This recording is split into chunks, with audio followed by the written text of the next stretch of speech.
elektroniku, kompjutere i moderne nauke. Da li je razlog tome što se očekuje dobro zaposlenje i perspektiva kod nas ili se već u 15. godini uči zanat za inostranstvo? Naše malo istraživanje je dalo iznenađujuće rezultate.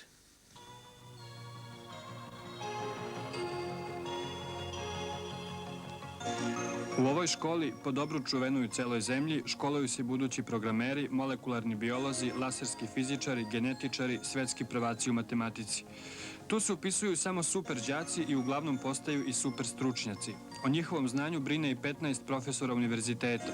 Za vreme školovanja imaju mogućnost da dobiju stipendije i za našu situaciju dobre uslove rada. Ali super đaci, u ovom slučaju prvaci, 15-godišnjaci, već sada sebe vide kao stručnjake u Americi, Kanadi, Australiji, Švajcarskoj, Engleskoj. Anketirali smo 35 prvaka matematičke gimnazije u Beogradu. Njih 28 želi ili smatra da su posle završenog školovanja u zemlji prinuđeni da odu preko granice. 4 i bi i ne bi išlo, a samo 3 su sigurna da ostaju.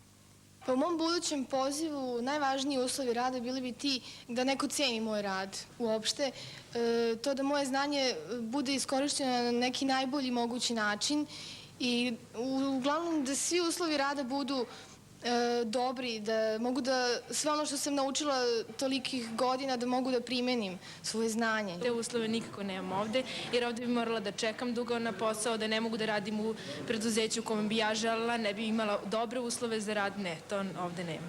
Smatram da naša zemlja ipak može da pruži dovoljne uslove za rad svih stručnjaka, ali da sada to još uvijek ne čini. Postoji dosta naših stručnjaka koji se mogu svrstati među vrhunske stručnjake u svetu, a ipak su kod nas malo poznati. Ako budemo oklevali, ako ne budemo sa deklarativnog nivoa sašli na konkretizaciju, na akciju, na realizaciju, to će imati dalekosežne posljedice, jer izgubit ćemo ne samo identitet naše nauke i tehnike, naše pameti, nego i društvo u širem smislu. U inostranstvu je mnogo bolje, tamo je potrebna mnogo veća borba, ali ja sam vrlo spremna na tu borbu.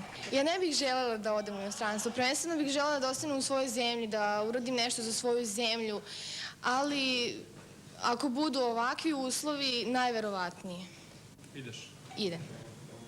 Iskustva starijih i nataložena nesigurnost ukucala su se u svest 15-godišnjaka. Stipendije, obećanja pa i patriotizam nejaki su argumenti za čekanje na birou, loše uslove rada, neodgovarajuće radna mesta, nemogućnost razvoja, usavršavanja i afirmacije.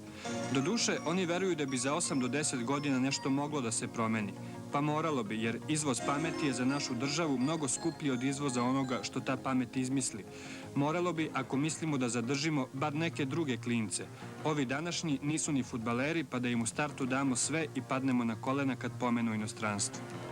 Tačno što kaže kolega Popović, o fudbalerima više razmišljamo nego o naučnim talentima. Uostalom, nije li sutra večiti derbi?